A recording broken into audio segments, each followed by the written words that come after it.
Це правда, сьогодні 12 снежня было б 64 года ігор Ледника, снежень, вельми хороший период, коли ще нема этой всей митусни на самое великое свято Рождество Христово и Новый год. И первый год, первый день на русском, который без игры Ледника. Я когда сюда ехал, я пригадал одну из первых акций Евромайдана Варшавы после полномасштабного вторгнення Росії, коли там ведучий попросил, как подняли руки. Ты, кого загинул, хтось из родных, из знакомых на войне. Я так сам поднял руку, потому что был еще на первом Майдане. Майдан почали измешать давно. И я был вельми здивленный, что этих рук поднялось вельми мало. Потому что люди, которые все-таки имеют особистые уже потери, ахвяры, тех людей, которых ведали, и люди, которые не имеют этих ахвяр, то есть абсолютно разные люди. Это новый вельми великий тяжар.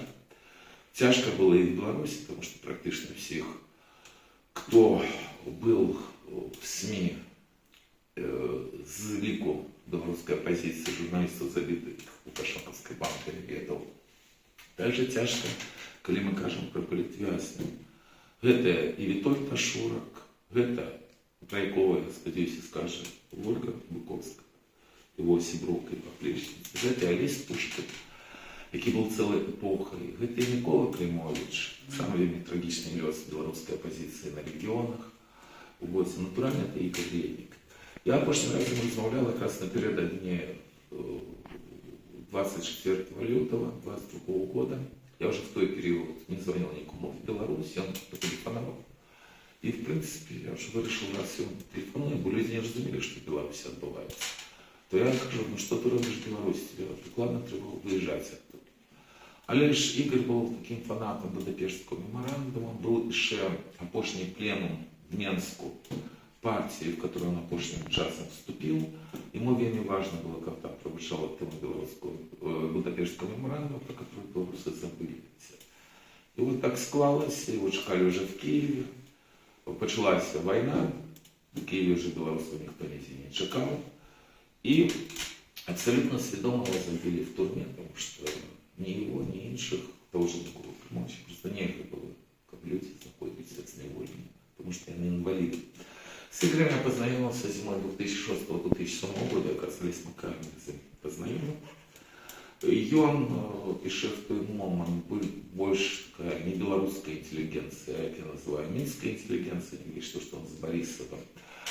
Вось. И одразу, знаешь, користувався російською мовою, розмитые більше відчування національні. Ось. Але до этого у него же так само был тяжкий лёс. Олесь не сказал, что было и криминальная справа, и почему он почал змагаться с режимом. Ось. И он одразу дал мне такую схему, все у него было накреслено, так, як треба змагатися з режимом, яку треба відхилити. З правового пункту глядання, юридичного, абсолютно все верно. Тут есть чем проблема. То ЕГБ, которая захопила владу, она давно живет по формуле «нам нет закона». И, например, для меня это абсолютно было видовочно. С 26 красавика 96 года, когда мою адвокатку, она была полненькая женщина, уже такого сталого взроста, просто сержанты вынесли, два офицера вынесли с воинского РОВД, а сержант просто пояснил, я и есть закон.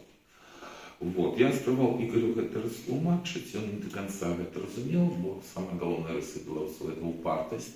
С той схемы вычленил я ту речь, которая меня наибольш цікавила, бо была такая проблема, которая только теперь возникла.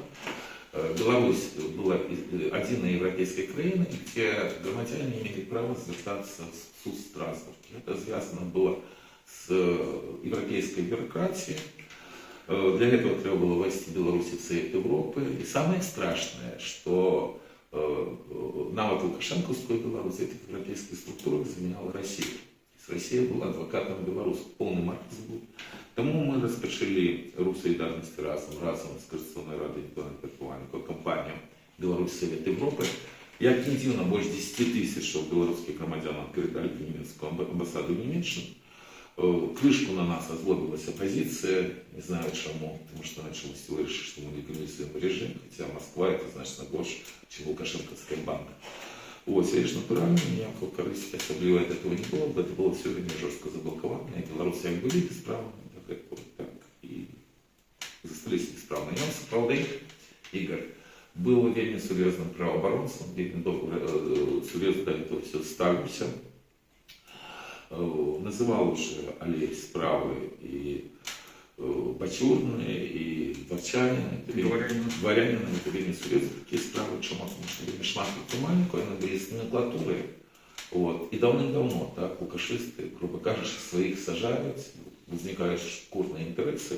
Я вельми вдячний Ігору, тому що дякуючи, тому що мені удалося поглядеть его працу по обороне конкретно предпринимальника, но певные формулы для себя вывел, например, то, что коли на углу там человек не виноват, просто не наступает, то все эти 3 года.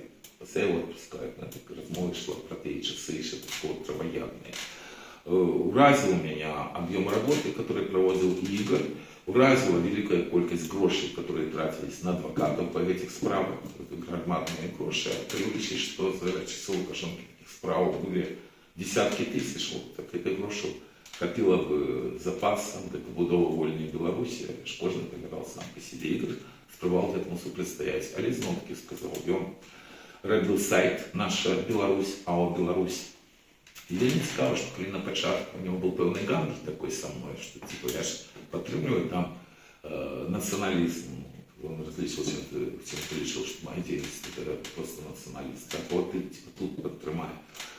Что я такого жорстко засюди пресекав. Аж це время хутко пройшло, і сапраўды ён стал беларускім сам нацыяналістам, і са всеми нацыянальнымі каштоўнасцямі было вельмі добра. Вельмі цікавая з'ява это тое, што шматпартійнасць Ігоря Летніка. Потому что, когда я с ним знакомился, он был сябром Объединенной громадянской партии, больше того, эта структура была зарегистрирована на его квартире.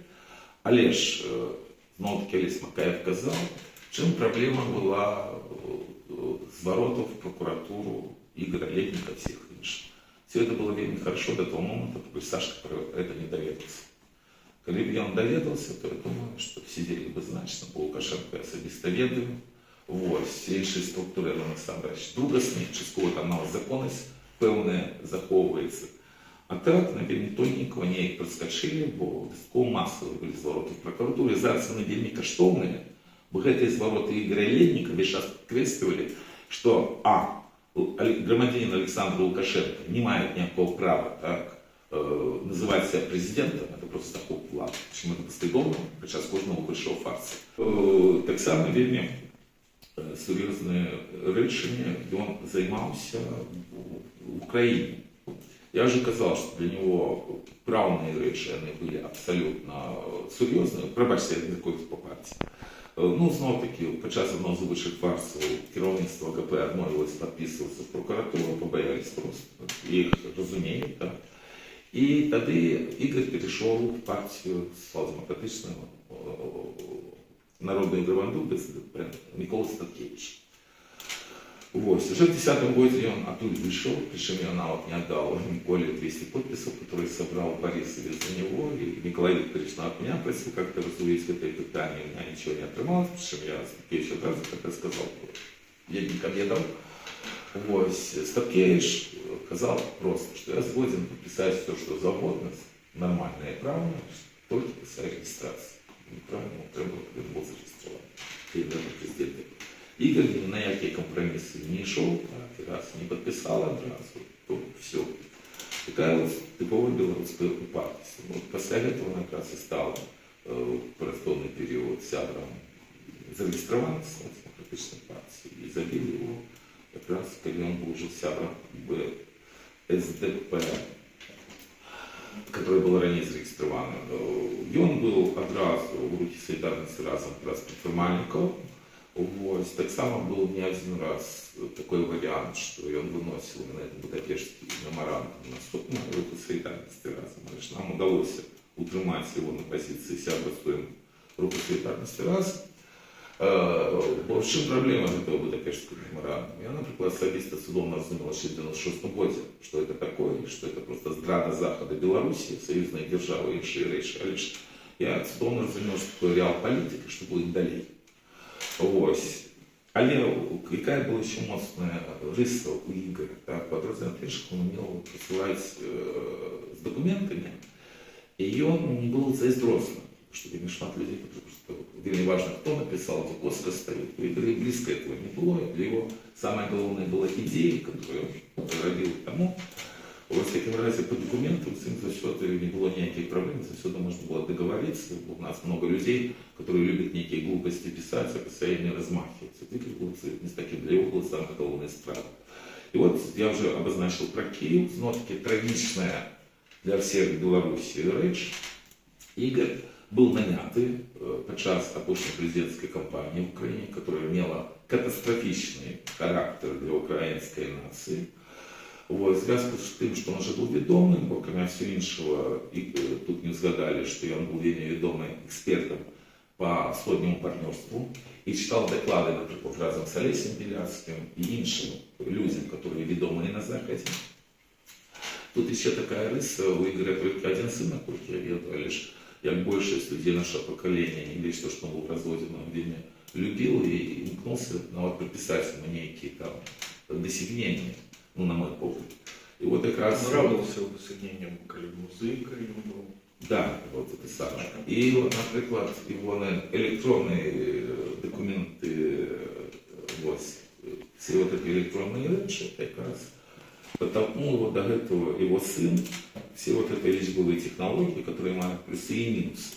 Вот. Игорь был так самым фанатом этого, тому он был ведомый уже в Киеве, и было ведомо, что он завсёды каже про Будапештський меморандум. Коли мочили Петра Порошенко, то вирішили використати Игоря, его нанял штат Юрій Тимошенко, причем там гроши платились, як это принято, для белорусов зовсім мизерные по киевских мерках, але ж, ну, оппозиция, которая нормальная, в том лику Игоря Навельня, стихла жили в Беларуси, гроши абсолютно не попало. Для Игоря это было певное выйстие. Вот. Ну, подать был в прокуратуру уже на Петра Порошенко про порушение Будапештского меморандума. Вот. Так, Тимошенко это все. Ну, натурально, как только закончился первый тур, так, работы Игорь судя по всему просто разгубил. Он думал, что это время серьезно, такая системная операция. Сколько я ему не казал про киевские реалии, и он навод и слухать не хотел, отмахивался. Между іншим, вот это ігонний льос, так же, як трагічний льос по першій кримінальній справі за помиранчеве людство Василя Парфенкова, як трагічні події, які відбувалися ще до 20-го року з білоруськими доброохотниками. И они открыли такой зверь, будущие кошмарные події, связанные как раз с российско-украинской войной и Белоруссией. То есть мы этого тогда и не ведали. И зараз, уже заканчивая свою промову, я хотел бы сказать, может, самое серьезное. Я когда вернулся в Беларусь в 2015 году, я просто зауважил за той период, что я отсутничал, что же просто знешаю белорусскую ментальность.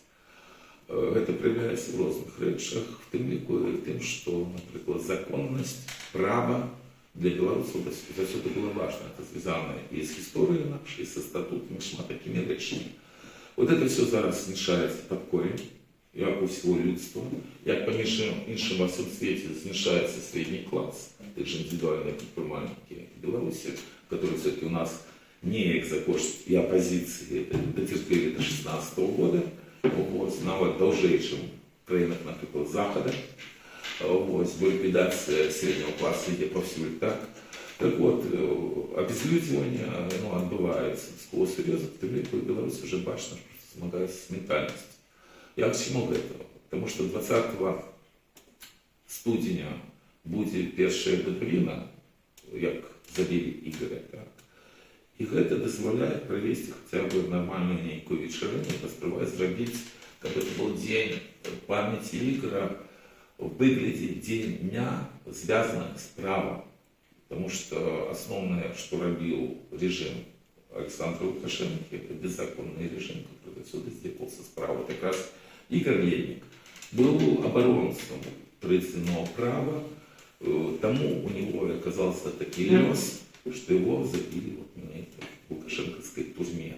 Законность права, это не важно было для белорусов, а для Игоря Ледника это было практически житье. Тому это забойство і воно все-таки дає шанс белорусам поспробувати замацевати день, который был бы зв'язаний з правом і таким чином ушанувати пам'ять Ігоря Лєдніка.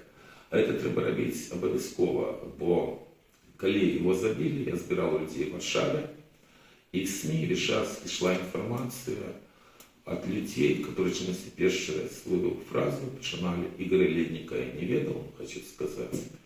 Я зрозумів, до якої ступені нас уже зробили як опозицію, тому що, розумієте, смерть – это, Юрий Строевич, страшно, что кожного человека будет.